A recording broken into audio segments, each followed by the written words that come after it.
May libang klase akong hindi pinopost sa social media. Alam nyo kung ano na yun? Una, pera. Pangalawa, sasakyan. Pangatlo, malaking bahay at malawak na lupa. Pang-apat, mga negosyo. At pang-lima, pinaka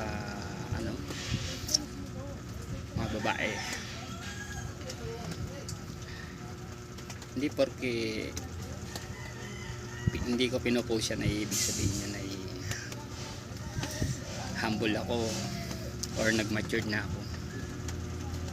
Sala ibig sabihin nun, wala ako nun mga yun.